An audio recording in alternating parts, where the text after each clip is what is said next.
Seeing what Palpatine did to Darth Vader in the latest issue, number 6, I can't help but look forward to a better day for Darth Vader. The way he was humiliated in front of Mas Amedda and Royal Guards boggles my mind, and it will be hard, needless to say, for Darth Vader to come back. Now, the prerequisites for Darth Vader to be back in the midst of Darth Sidious was very simple. He will need to come back from the ashes of Mustafar all alone, with only his lightsaber and not being able to use the Force. Sidious in fact threatened him with his life. If Sidious felt that Darth Vader had used the Force throughout this journey, he would eventually come back to Mustafar and kill him. Finish the test, as Palpatine said. Now, to make matters worse, Ochi of Bestoon, a Sith assassin trained by Darth Sidious presumably himself, which I believe that Darth Vader had nothing to do with Ochi of Bestoon. That's why I'm presuming that since he is officially, in canon, a Sith assassin,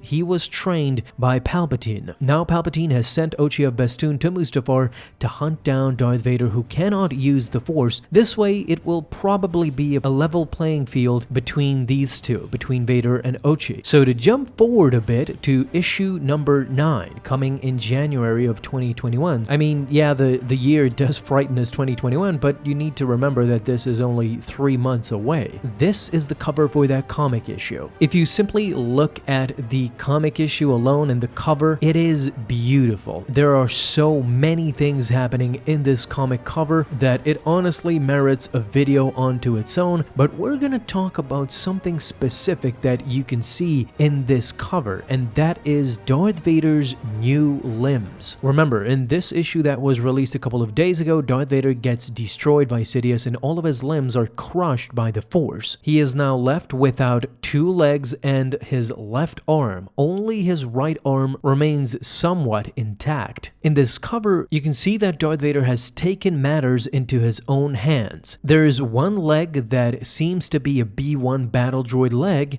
and the left arm that is a super battle droid arm. If you remember, before issue number 6 was over, Darth Vader stood up and continued on. What we learned from Mas Amedda reading the life signals of Vader, not only is he alive, as he informed Sidious, but he is heading for the ruins of a Techno-Union station, which was a Confederacy member back when the Clone Wars were still waging on. One of the supreme members of the Separatists, along with, of course, the Trade Federation. What you see in this cover is that droid army resurrected. It probably wasn't used since Order 66, once the war ended and the Confederacy was shut down. All the droids were shut down except for these, who are probably standing by. They were left to the lonesome for decades up until now. We will go through more about Ochi of Bestoon later. As you can see him up in the cover, he is circling Darth Vader and trying to kill him by any means, as probably instructed by Palpatine himself. But surrounding both of them are Confederacy droids, both super battle droids and B1 battle droids. It is not unimaginable to think that Darth Vader probably crushed some of these droids in order to separate their limbs and attach them to his own. Previously, I thought that his right leg was his own because it is a shade of black, but what I now understand is that it is another droid limb, and since it's kind of black, it is probably a super battle droid leg. So he has 2 limbs from super battle droids and 1 limb, which is the left leg, from a B1 battle droid. The quality of them, I'm not sure of. Super battle droids were sturdy and hefty. They could probably sustain the weight and the power of Darth Vader.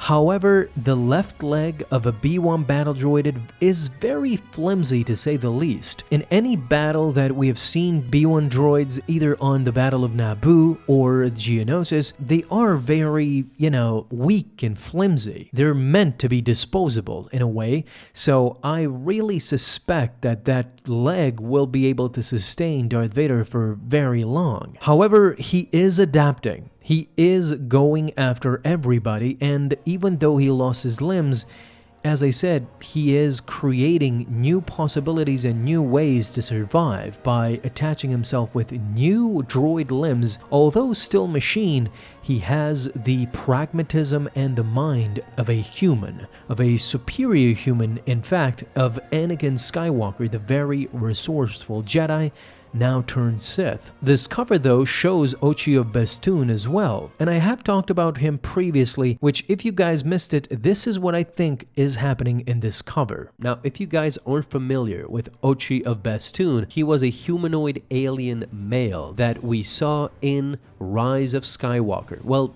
at least partially. From what we saw in the movie, Ochi was serving the resurrected Darth Sidious, but as it turns out in this comic issue, he was serving Sidious even back when he was alive, before his death in Return of the Jedi. In the Rise of Skywalker, just to refresh your memory, Ochi was sent to retrieve the granddaughter of Darth Sidious, Rey, from Palpatine's son. Once they refused, Ochi killed both the parents and subsequently did not learn of Rey's hiding location. Sadly for him, sometime later, he was tracked down by Luke Skywalker, trapped on Pasana, where Ochi eventually became stranded in an underground cave and eventually died. And that person is here. This is Ochi of Bestoon. What we didn't see in Rise of Skywalker, because he was simply a corpse or a skull, now we see him in full action. And he is not a simple assassin or a skilled assassin or anything like that. He is a pay grade higher.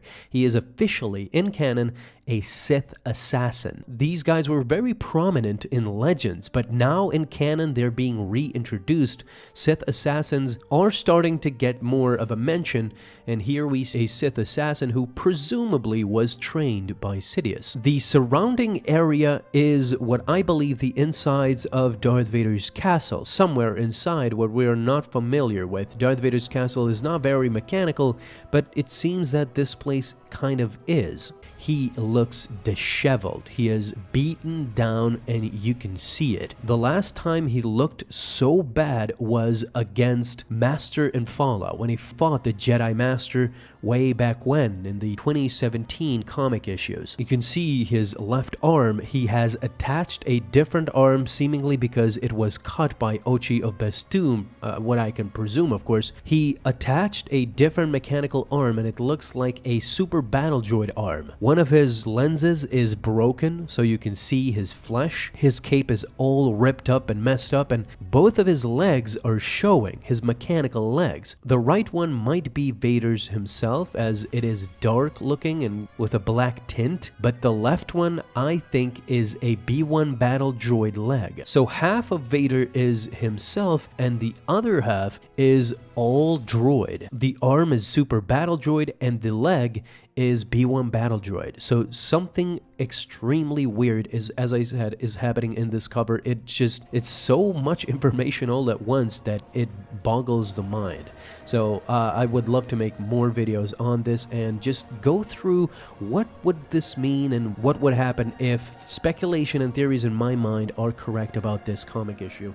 About this comic cover, of course. Talk to me guys down below. Thank you guys so much for watching this video and tell me all your thoughts about this crazy cover. Darth Vader issue number 9 comes on January 2021. No specific date given yet, but let me know all your thoughts down below in the comments. Thank you guys so much for watching this video, and if you enjoyed, leave a thumbs up down below, subscribe for dailies. Now you have an awesome day, Star Wars fans. I'll see you in the next video, and may the Force be with you. Until then.